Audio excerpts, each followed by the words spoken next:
नमस्कार, आप देख रहे हैं हल्ला बोल टीवी। मैं हूं दीपक शर्मा और हमारे साथ हैं जन सुराज के राष्ट्रीय अध्यक्ष उदय सिंह। उदय सिंह डेमोक्रेटिक वैल्यूज में विश्वास रखते हैं और पत्रकारों के तीखे सवालों का बड़े आराम से जवाब देते हैं। तो आज हम अपने तीखे सवालों को लेकर हाजिर हैं। पहला तीखा सवाल। पहली बात ये सुनिए कि हल्ला बोल टीवी शुरू करने के बाद आपसे पहली बार मुलाकात हुई है। मेरी बहुत बहुत शुभकामना आपको और हल्ला बोल टीवी को, और आपकी पत्रकारिता का जो स्तर है उसको मैं भली भांति जानता हूं, और मैं ये जरूर जानता हूं कि हल्ला बोल बहुत आगे पहुंचेगा। चलिए प्रश्न पूछिए। सवाल मोकामा से है जी। मोकामा में जो जंग चल रही है, उस जंग में अनंत सिंह के लिए वोट मांगने पहुंचे हैं ललन सिंह। सूरजभान सिंह, बाहुबली सजा याफ्ता सूरजभान सिंह की पत्नी वीणा देवी के लिए वोट मांगने कल पहुंचे तेजस्वी यादव। आपका जो जन सुराज के जो प्रत्याशी हैं पीयूष प्रियदर्शी, उनके लिए, उनकी मदद के लिए अभी तक जन सुराज के राष्ट्रीय अध्यक्ष उदय सिंह क्यों नहीं पहुंचे मोकामा? ये इसका कोई संदर्भ इसलिए इससे नहीं है कि उनके लिए कौन पहुंचे और दूसरे के लिए कौन पहुंचे। हम लोगों के पास समय और एक तरह से साधन कहिए उसकी कमी है। कुछ हम लोगों ने जानबूझ के भी किया, हेलीकॉप्टर नहीं लिया और इसी कारण नहीं पहुंचे। लेकिन जब वहां ये दुर्घटना घटी है तो हमारे पार्टी के प्रदेश अध्यक्ष, हमारे पार्टी के अन्य बड़े नेता, सब लोग वहां गए। सब लोगों ने अपनी मौजूदगी वहां दर्ज करवाई। सब लोगों ने पीयूष जी की खोज खबर ली, और जो हमारे पार्टी की व्यवस्था है जो अन्य जगह 243 जगह पर चल रही है प्रचार के लिए, वो वहां भी चल रहा है। मैं आज सोच रहा हूँ, पक्का नहीं हूँ, आज सोच रहा हूँ कि क्योंकि मुझे बांका जाना है, बांका के रास्ते में मैं कुछ देर के लिए मोकामा भी चला जाऊं और पीयूष जी से भी मिल लूं, और अगर हो सके तो वहां कहीं चला जाऊं। इसलिए इस चीज में आप कुछ न पढ़े। मेरा ये आग्रह होगा कि हम लोग उनसे अलग हो गए या हम लोग वहां नहीं जाना चाहते। हम लोग बिल्कुल जाना चाहते हैं। रह गई बात कि तेजस्वी जी किनके लिए गए और ललन सिंह किनके लिए गए, भैया इसी तरह के लोगों को चाहते हैं, चाहे वो सूरजभान जी हो, चाहे वो अनंत सिंह जी हो, क्योंकि इनको ऐसा महसूस होता है कि इन लोगों से इनको ताकत मिलती है। दरअसल जनता की भावना से ये इतने दूर हो गए हैं कि इनको समझ नहीं आता है कि 2025 की बिहार की जनता ऐसे लोगों से दूरी बनाना चाहती है। अब उस जनता के पास आप विकल्प नहीं दोगे और एक तरह से उसके लिए सारे दरवाजे बंद कर दोगे, तो ऐसे दो चार लोग जरूर पहुंच जाएंगे विधानसभा में। लेकिन बिहार के लोगों से अगर पूछोगी क्या ऐसे लोगों को आप पसंद कर रहे हो, तो वो आपको कहेंगे नहीं, हम नहीं पसंद कर रहे हैं। लेकिन अब देखो ना, अब जो सूरजभान जी के लिए कुछ भी सोच रहा हो कि इनको नहीं देना चाहिए, लेकिन उसको तेजस्वी से लगाव हो, तेजस्वी जी पहुंच गए, तो आप क्या कह रहे हो कि सूरजभान जैसे लोग, हालांकि ये मेरा कहना थोड़ा इसलिए गलत है कि सूरजभान जी डायरेक्टली नहीं लड़ रहे हैं, वीणा जी लड़ रही हैं, और वीणा जी के लिए ऐसा कहना कि वो उनकी ऐसी छवि है, मैं नहीं। सूरजभान ही लड़ रहे हैं, यही तो वहां मोकामा में है। मोकामा के हमारे संवाददाता ने, जिससे जब मैंने कहा कि वीणा देवी और अनंत सिंह का वहां मुकाबला, कहा कि कहां पटना में रह के राजधानी में बैठकर आप लोग सर ऐसी बात करते हैं।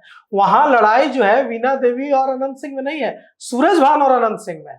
अब ठीक है, उसको लोग इस तरह बना लें। कानूनी अड़चनों की वजह से चूंकि वे सजा याफ्ता है, चुनाव नहीं लड़ सकते, इसलिए उनकी पत्नी वहां से चुनाव लड़ रही है। लेकिन चुनाव तो सूरजभान लड़ रहे हैं और अनंत सिंह लड़ रहे हैं वहां। तो हम तो फिर उसी बात पे वापस आ गए कि ऐसे लोगों की क्या आवश्यकता है, किसी दल से हो। ऐसे लोग पॉजिटिवली कैसे कंट्रीब्यूट कर सकते हैं राज्य को चलाने में? विधानसभा में इनकी क्या जरूरत है? विधानसभा में केसी सिन्हा की जरूरत है या विधानसभा में अनंत सिंह की जरूरत है? ये तो पार्टी वाले तय करें, पार्टी वाले निर्णय करें कि कैसे लोगों को ले जाना चाहती है। देखिए, हम लोग भूल जाते हैं, हम लोग सीधा सरकार सरकार करने लगते हैं। सरकार कहाँ से बनती है? सरकार विधायकों से बनती है। विधायकों की जो क्वालिटी होगी वही क्वालिटी की सरकार बनेगी, उसी क्वालिटी का काम होगा। जवाब सुनने वाले भी, विपक्ष के लोग भी जो होंगे, उसी तरह सरकार को पकड़ पाएंगे। अगर विपक्ष के लोग ही ऐसे हों जिनको कुछ समझ ही ना आ रहा हो, जैसे हमारे अभी संसद में क्या हो रहा है, बजट आपने पास होते देखा है? लाखों करोड़ रुपए का हिंदुस्तान का बजट, वो 10 मिनट में ऐसे पास हो जाता है जैसे सब कुछ आ गया। अरे भाई, किसी ने नहीं पूछा कि बजट का मतलब क्या है, बजट में क्या हुआ, क्यों हुआ, किसी को कोई मतलब नहीं है। वो नंबर है, भेड़ बकरी की तरह गिन लिया, हाँ हो गए पूरे, हाँ हो गए पूरे, पास हो गए, चलो चलो। पूरे देश में आप मेंबर ऑफ पार्लियामेंट रहे हैं जी, पूरे देश में, इसलिए मैं ये सवाल पूछ रहा हूँ, जन स्वराज के राष्ट्रीय अध्यक्ष से पूछ रहा हूँ और एक पार्लियामेंट्रियन से पूछ रहा हूँ कि मोकामा में जो गोलियां चली हैं, मोकामा में जो खून बहा है, जो हिंसा हुई है, इससे पूरे देश में जो बिहार की छवि पर कितना धक्का पहुंचा है। जिस तरह से आप देखिए, आज ये 90 का तो दौर नहीं है, ये 2025 है। 2025 में अगर इस तरह से दो काफिले आमने सामने आ रहे हैं, गोलियां चल रही हैं, पत्थर चल रहे हैं, लोग मारे जा रहे हैं, ये क्या है? क्या ऐसे बनाएंगे आप नया बिहार? हाँ, हम तो नया बिहार, मौका मिलेगा तो नया बिहार बनाएंगे। आपने जो प्रश्न पूछा, मोकामा में जो हुआ उसकी वजह से बिहार की छवि की धज्जियां उड़ गई हैं पूरे देश में, और ऐसे में हमारे आदरणीय प्रधानमंत्री जी को बिहार के सभी दौरों को रद्द कर देना चाहिए था और कहना चाहिए था अपने मुख्यमंत्री को और अपने उप मुख्यमंत्री को, जो खुद नरसंहार के अभियुक्त हैं, उनको क्या कहते। लेकिन हमारे प्रधानमंत्री जी को ये कहना चाहिए था कि मैं आपके राज्य में नहीं आऊंगा, आपके राज्य में जिस तरह की ये घटनाएं घट रही हैं, पहले मुझे इसका कारण बताओ, पहले वो रास्ता बताओ। चुनाव चल रहा है तो क्या, पहले उसका रास्ता बताओ कि ऐसी चीजें नहीं होंगी, तब मैं मन साझा करने आऊंगा। नहीं तो मेरा शर्म से सिर झुकता है, मैं क्या जवाब दूं। लेकिन वो आके 56 इंच के सीना के साथ वो तो रोड शो कर रहा है, और रोड शो में अपने गाड़ी में किसको बिठा रहे हैं? उस व्यक्ति को बिठा रहे हैं जो अनंत सिंह के लिए वहां वोट मांगने जा रहा है। मोकामा का रक्षक बताया भैया, ऐसा है, ललन सिंह ने मोकामा का रक्षक बताया, मोकामा का रक्षक बताया, तो मोकामा के भक्षक को, मोकामा बिहार के भक्षक को, मोकामा के भक्षक को मोकामा के रक्षक बतला रहा है। प्रधानमंत्री उनके साथ मन साझा कर रहा है। उनके दूसरी तरफ कौन है? दिलीप जायसवाल, जिन पे हम कह रहे हैं ये हत्या के आरोपी भी हैं और इन्होंने माइनॉरिटी का मेडिकल कॉलेज भी छीन लिया। तो भाई, जब प्रधानमंत्री जी को कोई गुरेज ही नहीं है, कोई परहेज ही नहीं है ऐसे लोगों के साथ चलने का, तो फिर इस तरह के वारदात के बारे में हम क्या ही बोलें। यही बोल सकते हैं कि बिहार के लोगों, देखो इसको, और विकल्प है, उस विकल्प को चुनो ताकि ऐसी चीजें न हो। हमारे महानिदेशक कह रहे हैं, पुलिस महानिदेशक की 80 अरेस्ट कर लेंगे, 200 अरेस्ट कर लेंगे। ठीक, क्या आप बात कर रहे हैं साहब? पुलिस महानिदेशक ने एक और बात कही है। हाँ, कल बिहार के डीजीपी विनय कुमार, मैंने उनका कई बार इंटरव्यू किया है, वो अपनी ईमानदारी और निष्पक्षता के लिए जाने जाते हैं। बिल्कुल। उन्होंने कल कहा कि जन सुराज के प्रत्याशी पीयूष प्रियदर्शी की भी गिरफ्तारी होगी। क्योंकि जो भिड़ंत हुई है, जो मारपीट हुई है, उसमें अनंत सिंह वहां मौजूद थे, तो पीयूष प्रियदर्शी भी मौजूद थे। उसके बाद मैंने पीयूष प्रियदर्शी को फोन लगाया और उनसे पूछा कि आपकी गिरफ्तारी होने जा रही है, अब आप इस पे क्या कहते हैं? डीजीपी विनय कुमार ने कहा है, उन्होंने कहा कि निष्पक्ष कार्रवाई होगी। अनंत सिंह गिरफ्तार हुए हैं, दूसरे पक्ष से पीयूष प्रियदर्शी भी गिरफ्तार होंगे। तो उन्होंने कहा कि डीजीपी साहब से मेरी ये अपील है कि डीजीपी साहब, मैं तो विक्टिम हूं, मुझे तो मारा गया, पीटा गया, मेरी हत्या की साजिश रची जा रही है, मेरी गिरफ्तारी क्यों? तो आपके प्रत्याशी की गिरफ्तारी की बात बिहार के डीजीपी विनय कुमार ने कही है कि उनकी भी गिरफ्तारी होगी। इस पर जन स्वराज के राष्ट्रीय अध्यक्ष क्या कहते हैं? इस बात पर मैं बाद में आऊंगा। पहले हमारे डीजीपी साहब का है कि अभी दीपक जी से मेरी बात हो रही है, मेरी भी आपराधिक छवि नहीं रही है। हम दोनों मिलके कोई कांड कर लें, अभी एक दूसरे को छुरा घोंप दें, गोली मार दें, कुछ और कर दें, और पुलिस 10 मिनट बाद आए, तो पुलिस को दोष देना जरा दिक्कत है, कठिन है, क्योंकि वो जानते थे कि दीपक तो एक अच्छे आदमी है, उदय भी ठीक ठाक आदमी है, तो ये कैसे होगा। लेकिन जब आप जानते हैं कि अनंत सिंह लड़ रहा है, जब आप जानते हैं कि परोक्ष से सूरज भान जी लड़ रहा है, तो आपकी वहां पे क्या व्यवस्था थी कि ऐसी भिड़ंत संभव हो गई? भाई, तो उसका जवाब दीजिए। भाई, लाल बहादुर शास्त्री जी ने अगर रेलवे एक्सीडेंट के लिए इस्तीफा दिया था, तो इसलिए थोड़ी दे दिया था कि वो रेलवे ट्रेन चला रहे थे। माधवराव सिंधिया ने अगर हवाई जहाज के लिए ये दे दिया था, ये थोड़ी थी कि वो पायलट बने हुए थे। एक जिम्मेदारी, नैतिकता भी कुछ चीज होती है। तो मोकामा जो सबसे सशंकित जगह होना चाहिए था चुनाव के दृष्टिकोण से, वहां ऐसी घटना घटी कैसे, पहले तो उसका जवाब दो। अब रह गई बात कि वो पीयूष जी को अरेस्ट करना चाहते हैं। देखिए, ये पुलिस अनुसंधान का मामला है। हम तो एक्सपेक्ट कर सकते हैं कि पुलिस निष्पक्षता से अपना काम करेगी, और उस जांच में अगर आपको लगता है, आपके पास साक्ष्य है, ठोस साक्ष्य है कि पीयूष जी की उसमें संलिप्तता है, आप उन्हें गिरफ्तार कीजिए। जनसुराज बिल्कुल मना नहीं करेगी। लेकिन प्रथमदर्शी हमें यह लगता है कि जो पीयूष जी कह रहे हैं वो सच कह रहे हैं। आप बैल मुझे मार करने नहीं गए थे, वो विक्टिम है, पीड़ित है। आप बैल मुझे मार करने नहीं गए थे, जा रहे थे और ये घटना घट गई।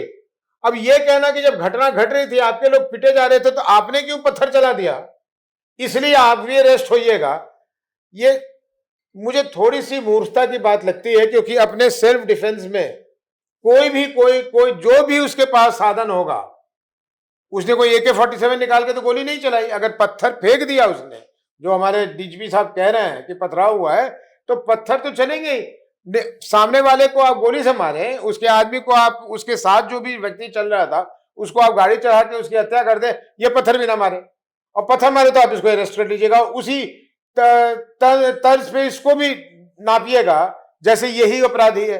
तो खैर, वो पुलिस का मामला है, मुझे पुलिस पे विश्वास है। और खासकर विनय कुमार जी का, जैसा आपने कहा, बहुत अच्छे निष्पक्षता की ईमानदारी के लिए जाना जाता है। लेकिन इस सरकार में कोई कितना निष्पक्ष रह सकता है, ये भी देखने की बात है। उनको ये भी संकेत शायद देना होगा कि अगर एक पक्ष को हमने गिरफ्तार किया है, तो हम दूसरे पक्ष को भी गिरफ्तार कर लेते हैं। अगर ये उनका उद्देश्य है तो मैं नहीं जानता, ऐसा नहीं होना चाहिए।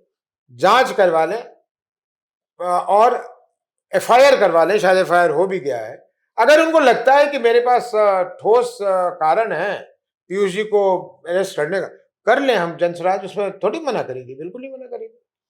आपके कई प्रत्याशियों को आपने कहा कि हम बाहुबलियों को नहीं लड़ाएंगे। कहा जाता था अब तक बिहार में कि हम बाघ के सामने बकरी नहीं बांध सकते हैं। कैसे बांधेंगे? बाघ के सामने बकरी नहीं बांधेंगे, मतलब हम बाहुबली के सामने कोई साफ सुथरी छवि के व्यक्ति को कैसे लड़ा सकते हैं? ये लॉजिक दिया जाता था पार्टियों की ओर से। जनसुराज ने कहा कि हम बांधेंगे और हम लड़ाएंगे, आपने उतार दिया। अब आपके जो प्रत्याशी हैं, जो साफ सुथरी छवि के पढ़े लिखे हैं, उनको धमकियां दी जा रही हैं। हमारी उप संपादक प्रियंका रॉय गई थी दरभंगा, आपके वहां से प्रत्याशी हैं RK मिश्रा, उन्होंने उनके साथ खास बातचीत में प्रियंका को बताया कि मैं IG रहा हूं दरभंगा में, मुझे धमकी देने की सीधे सीधे हिम्मत नहीं हो रही है, लेकिन मेरे लोगों को रोज धमकी दी जा रही है। तो ये धमकी वाला जो खेल है जो चल रहा है, जिसके चलते जनसुराज के कई प्रत्याशियों ने नामांकन वापस लिया, तो इसको राष्ट्रीय अध्यक्ष कैसे हैंडल कर रहा है? नामांकन उस वजह से वापस नहीं लिया। नामांकन तो देखिए, कैमरा पे हूँ, बहुत चीजें नहीं बता सकता हूँ, लेकिन वापस तो लिया हमारे 3 लोगों ने। सीधा सीधी लालच या डर, जो भी कहिए, अमित शाह जी का, धर्मेंद्र प्रधान जी का, और ये बहुत बड़े बड़े नाम हैं। ये नाम तो ऐसे हैं कि अगर ये किसी शरीफ आदमी के पीछे 4 बारी फोन कर दिया तो वो व्यक्ति वैसे ही वो करने लग जाएगा जो ये कहते हैं। देश के गृह मंत्री बहुत बड़ी पद होती है, उसकी गरिमा अलग होती है, उसकी ताकत भी अलग होती है। लेकिन सरदार वल्लभ भाई पटेल थे देश के होम मिनिस्टर। हाँ, सरदार वल्लभ भाई पटेल। देखिए, हमारे लोगों को डराया जा रहा है। अब हमारे पास इसके थ्योरेटिकली 2 तरीके हैं कि हम उनके भाषा में उनको जवाब दें, जो कोई भी कर सकता है, कोई उसमें बहुत बड़ी बात नहीं होती है। बाहुबली क्या होता है? जिसके हाथ में तमंचा आ जाता है वो बाहुबली मिल जाता है। तो तमंचा मिल जाना कोई बहुत बड़ी बात नहीं। उनको हम लोकतांत्रिक तरीके से जवाब दे रहे हैं और अभी तक सफलतापूर्वक दे रहे हैं। और ये गीदड़ भपकी जो ये देते रहते हैं, इससे कोई इनको लाभ नहीं होने वाला है। ये बिहार की जनता के सामने अपना मुखौटा खुद ही उजागर कर रहे हैं कि भाई हम लोग ऐसे हैं कि हम लोगों पर अगर प्रेशर डालोगे, हम लोग को अगर हार की तस्वीर नजर आने लगेगी तो हम कुछ भी कर सकते हैं। तो ये तो हम दिखला रहे हैं और हमने तो बांध दिया है वैसे लोगों को। लड़ रहे हैं मजबूती से, कहीं भी दिक्कत नहीं है। मैं ऐसे दर्जनों जगह आपको बता सकता हूँ जहाँ सामने वाला अपराधी छवि का रहा हो और हमारे जो लड़ रहे हैं वो केसी सिन्हा जैसे लोग लड़ रहे हैं, ठीक है, जो अपने मस्तिष्क से और बुद्धि से काम करते हैं। ये नहीं करते, कोई दिक्कत नहीं। राष्ट्रीय अध्यक्ष जनसुराज के उदय सिंह आज जा रहे हैं मोकामा। प्रशांत किशोर कब जा रहे हैं? क्योंकि क्योंकि आपका जो प्रत्याशी है वहां, मैंने उनसे बात की, मेरी 25 से 30 मिनट मैंने उनका इंटरव्यू किया, वो थोड़े डरे हुए दिखे। उन्होंने कहा कि मेरी हत्या की साजिश रची जा रही है, और उन्होंने कहा कि अनंत सिंह ने पूरे दिन गोलियां चलवाई हैं। घटना के दूसरे दिन के बारे में, कि जिस दिन घटना हुई उसके दूसरे दिन अनंत सिंह ने कई जगह गोलियां चलवाई हैं। यह आरोप आपके अति पिछड़ी समाज से आने वाले कैंडिडेट ने लगाया है। तो आपकी मोकामा की जनता में इतनी ताकत है, और लगता है कि वो समय आ ही गया है। मोकामा की जनता अपने आप पे गोली चलने का जवाब खुद दे देगी। मैं चला बैलेट से देगी बुलेट का जवाब। मैं चला जाऊं आज तो अच्छा है, नहीं जाऊं तो कोई बात नहीं, प्रशांत जी चले जाए नहीं जाए तो कोई बात नहीं। मोकामा की जनता अपनी रक्षा कर लेगी, और जैसा आपने कहा बुलेट का जवाब बैलेट से मिलेगा, और ये जवाब 14 तारीख को जब सामने आएगा तो सब हैरानचकित होंगे। और मैं तो सिर्फ ये चाहता हूं कि आने वाले 10 दिनों में या 8 दिनों में बिहार की जनता को सारी बातें समझ में आ जाए जो हम कहने की उसको कोशिश कर रहे हैं आज 1.5 वर्ष से पार्टी बनाकर और 3 वर्ष से प्रशांत जी की मेहनत से, कि भाई बहुत हो गया, अब मुख्य चीजों पे आते हैं, बच्चों पे आते हैं, बुजुर्गों पे आते हैं, शिक्षा पे आते हैं। इन चीजों को छोड़ दो। अब अनंत सिंह जी के क्षेत्र में, सूरज भान जी के क्षेत्र में कोई जाकर शिक्षा के स्तर को बढ़ाने की बात करे, बेवकूफी कर रहा होगा ना। वहां तो लोग ये ट्रेनिंग ले रहे होंगे कि अगर अनंत सिंह से भिड़ना है तो क्या कौन सी वेपन चाहिए, सूरज भान से भिड़ना है तो कौन सा वेपन चाहिए। वहां शिक्षा कहाँ से आएगी? वहां कौन सा इंडस्ट्रीज को पकड़ के ले जाऊं कि चलो यार मोकामा में फैक्ट्री लगा दो, वहां 5,000 नौकरी तुम पैदा कर देना, तो क्या दिमाग खराब है तेरा? तो लोगों को खुद समझ आ जाना चाहिए, और खुद ब खुद मुझे लगता है आ गया है, और खुद ब खुद वो बदल देगा। जिनकी हत्या हुई दुलारचंद यादव की, उनके बारे में मैं देख रहा था, उन पर दर्जनों आपराधिक मामलों की फहरिस्त है, इतनी लंबी फहरिस्त है। उन पर अपहरण करके लाने, फिरौती वसूलने, हत्या, जमीन कब्जा करने, तमाम मामले दर्ज हैं। अनंत सिंह की पत्नी नीलम देवी, जो वहां से विधायक हैं निवर्तमान अभी, उनको लेकर उन्होंने बेहद आपत्तिजनक दुलारचंद यादव ने टिप्पणी की, जो किसी भी महिला, चाहे वो मजदूर हो, चाहे वो सफाई कर्मी हो या विधायक हो, किसी भी महिला की डिग्निटी के लिए वैसे शब्दों का इस्तेमाल आपकी पार्टी को समर्थन दे रहे एक व्यक्ति कर रहे थे, उसका जनसुराज ने क्यों विरोध नहीं किया? जनसुराज ने पहले दिन से कहा है, जानकारी देखिए, जब जानकारी आने लगी तो मैं पूर्णिया के रुपौली क्षेत्र में घूम रहा था जबकि ये घटना है, तो जानकारी हर 2 मिनट बाद बदलती रही। जो घटना कैसे हुई, कौन मरा, कैसे चला, क्या हुआ, हर 2 मिनट के बाद जो फोन आ रहा था मुझे, यही पटना से लोग जानकारी ले रहे थे, वो बदलता रहा। लेकिन जैसे ही हमने सुना दुलारचंद यादव का, तो हमें पता था। तो आप मेरा पहला ही वक्तव्य देख लीजिए, हमने कहा कि भाई हमारे प्रत्याशी के समर्थक थे, जनसुराज के वो सदस्य भी नहीं, जनसुराज के वो समर्थक भी नहीं, लेकिन कोई मुझे आज कोई भारतीय जनता पार्टी वाला आके कहे कि मैं आपका समर्थन करूंगा, तो मैं तो धक्के मार के तो नहीं हटा सकता हूं। तो इसलिए उसमें जनसुराज का क्या लेना देना है। लेकिन हत्या हुई है, इसकी हम निंदा भी करते हैं, दुख भी व्यक्त करते हैं, और किसी का इस तरह से निर्मम हत्या कर दिया जाए, उसका अतीत जो भी रहा, तो अतीत में उसने गड़बड़ किया तो उसको सजा क्यों नहीं मिली? अगर आप कह रहे हैं लंबी फहरिस्त है उसकी आपराधिक गतिविधियों की, तो उसमें सजा क्यों नहीं हुई? उसको सजा होनी चाहिए थी। ऐसे लोग बाहर क्या कर रहे हैं? ऐसे लोगों की बाहर जगह नहीं है, अंदर कीजिए। तो उनके लिए कोई मैं वकालत नहीं कर रहा, लेकिन कोई भी कितना भी बड़ा अपराधी हो तो कानूनी उस पर कार्रवाई कीजिएगा ना। ये तो कहीं का तरीका नहीं है कि आप उसको गोली मार दीजिएगा, ये आपका अधिकार क्षेत्र में तो नहीं है ना कि आप गोली मार दीजिएगा। तो इसलिए उसकी हम निंदा करते हैं, लेकिन वो क्या थे, क्यों थे, जहां तक रह गई किसी महिला के लिए अभद्र टिप्पणी, तो ये तो दिखलाता है कि उनकी मानसिकता क्या रही होगी कि किसी महिला के लिए अगर अभद्र बात की जाए, वो भी सार्वजनिक रूप से, तो ये तो बहुत ही निंदनीय है। अभी जो आपने कहा कि देश के गृह मंत्री, होम मिनिस्टर, देश के शिक्षा मंत्री अमित शाह, धर्मेंद्र प्रधान, हमारे जो प्रत्याशी थे जनसुराज के, उनको नामांकन वापस कराने, उनको प्रलोभन देने में बड़ी भूमिका निभा रहे थे। चुनाव 14 को रिजल्ट आ जाएगा।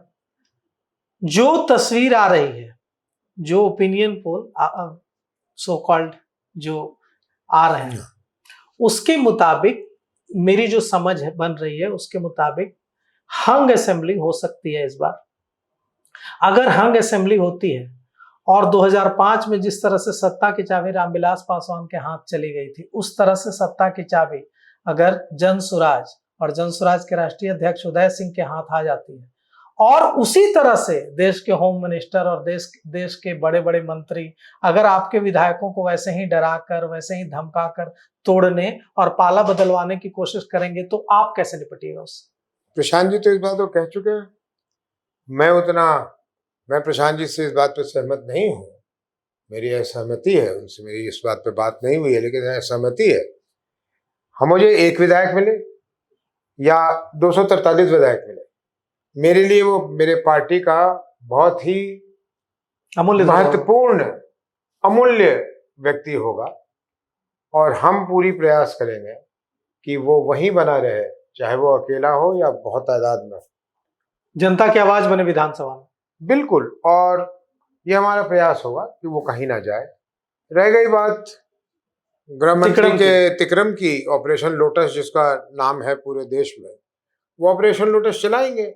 हम लोग ऑपरेशन लोटस का सामना करेंगे, जब तक कर सकते हैं करेंगे। भाई, किसी को चेन से बांध के नहीं रख सकते, किसी को इनकी तरह बस में और हवाई जहाज में और होटल में और कमरे में बंद नहीं कर सकते। कह सकते हैं कि तुम अपने जनता के साथ विश्वासघात मत करो, तुम्हें जनता ने जनसुराज के नाम पर भेजा है, तुम जनसुराज के साथ रहो, इस बार नहीं अगले बार व्यवस्था बनेगी अगर ऐसा होता है तो, लेकिन मत जाओ। अब उसके बावजूद वो कहते हैं नहीं हम जाएंगे, हम पे एंटी डिफेक्शन लगाओगे लगा दो, हम उसको भी झेल लेंगे। आजकल तो सब चीजों के इन्होंने तरीके निकाले हुए हैं, चले जाएंगे। ऐसे में हम क्या कर सकते हैं, लेकिन हमारे तरफ से स्वेच्छा से जाने देंगे या उसकी हम चिंता नहीं करेंगे, ऐसा कभी नहीं होगा। 2005 में जिस तरह से जो स्थिति बनी थी, बाईपोल हुआ था बिहार में, 2 बार चुनाव हुए थे। अगर उस तरह की स्थिति बनती है कि चुनाव बाद जनसुराज के हाथ में है कि फिर से चुनाव होगा कि सरकार किसी की बनेगी, तो क्या करेंगे?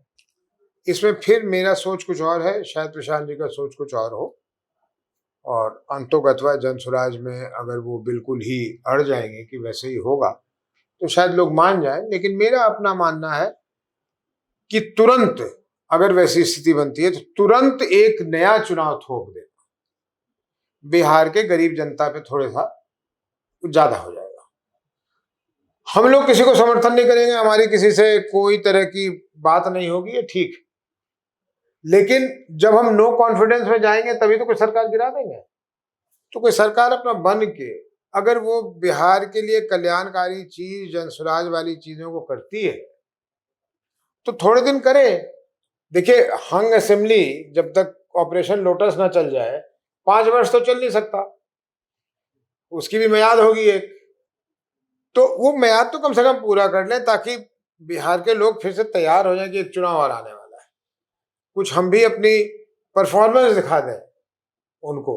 आखिर आज मेरे विधायक बने और कल चले गए, तो मैंने तो असेंबली में कोई परफॉर्मेंस नहीं दिखाया, तो मेरे कम ही, अगर उस वो कल्पना कीजिए कि मेरे कम ही है विधायक, तो हम एक विपक्ष की भूमिका में रहकर बाहर से समर्थन दे सकते हैं। समर्थन की जरूरत नहीं भाई, वॉकआउट करने को क्या कहते हैं या वोट नहीं करने को क्या कहते हैं? अगर आपके समर्थन से बाहर से अगर ऐसी स्थिति बने कि ठीक है, एक कम्युनिस्ट पार्टियों का एक समय स्टैंड रहता था कि हम सरकार में शामिल नहीं होंगे, हम मुद्दों पर आधारित बाहर से समर्थन हम तो क्या वो स्टैंड ले सकते हैं? हम तब तक उसको, सरकार को, माइनॉरिटी सरकार में गवर्नर तो लार्जेस्ट सिंगल पार्टी बुलाएगा, फिर उसको फ्लोर टेस्ट करना है, वहां नो कॉन्फिडेंस मोशन होगी, तो पार्टी में जब विचार होगा तो ये भी एक बात बन सकती है कि भाई हम नो कॉन्फिडेंस में हिस्सा नहीं लेंगे, तो सरकार जो है वो चलेगी, कुछ दिन सरकार काम कर लेगी, देख लेंगे, हम लोग विपक्ष की भूमिका में रहेंगे।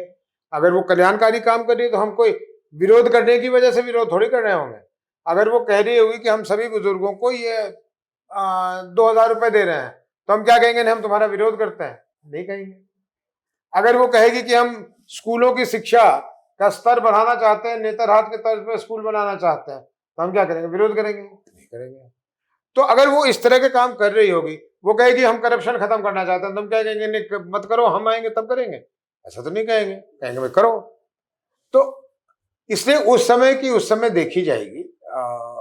अभी कहना इसके बारे में बड़ा मुश्किल है, लेकिन जो प्रैक्टिकल बात होगी वही करेंगे, कोई बहुत ज्यादा इम्प्रैक्टिकल बात नहीं करेंगे, और ना अपने घर का दरवाजा खुला रखेंगे कि कोई आ करके ले जाए हमारे लोगों को। हम पूरी कोशिश करेंगे कि हमारे लोग हमारे पास ही रहें। अभी तक जनसुराज ने कहा है कि नागनाथ सांपनाथ का विकल्प था कि या तो नागनाथ को चुनिए नहीं तो सांपनाथ को चुनिए। प्रशांत किशोर, उदय सिंह यही कह रहे हैं कि एनडीए या महागठबंधन, या तो नागनाथ की तरफ जाइए या सांपनाथ की तरफ जाइए। एक नया विकल्प देने की कोशिश कर रहे हैं हम। अब तक विकल्प नहीं। चुनावी सभा में एक नई चीज कह रहा हूं कि भैया गहुमन सांप काट लेगा तो मर जाओगे, और करेत काट लेगा तो मर जाओगे, मर तो तुम जाओगे ही। अब ये कोई चॉइस है कि गहुमन से कटवा के मरेंगे कि करेत से कटवा के मरेंगे? तो कोई मतलब ही नहीं है। इसलिए एक ऐसा विकल्प चुनो जो सांप नहीं है, जो तुम्हारी प्रोटेक्शन के लिए आया है, जो बिहार को बदलने के लिए आया है। तो यही सवाल था मेरा कि अगर ऐसी स्थिति बनती है विधानसभा में कि आपके समर्थन से सीएम की कुर्सी पर गोहमन साहब बैठेंगे कि करैत साहब बैठेंगे, तो किसको बैठाएंगे आप? नागनाथ की सांपनाथ, गोहमन की करैत? गवर्नर साहब जाने किसको न्योता देता है। आपके हाथ में शक्ति होगी ना। रामविलास पासवान ने 2005 में, देखिए, अगर वो उनके हाथ में सत्ता की चाबी थी, उन्होंने नहीं दिया। लेकिन उसी से मैं कह रहा हूं, उस समय जब दोबारा चुनाव हो गया था, मेरे ख्याल कितने महीने, 6 महीने के अंतराल में हो गया था, वो बिहार के लिए अच्छा नहीं है। मेरा अपना व्यक्तिगत मानना है। मेरे पार्टी के लोग अगर कह दे कि नहीं आप गलत हैं, तो डेमोक्रेसी है, मान जाएंगे कि हाँ भी ठीक है। लेकिन मेरा अपना मानना है कि तुरंत बिहार में एक गरीब राज्य पर दोबारा चुनाव न थोपा जाए।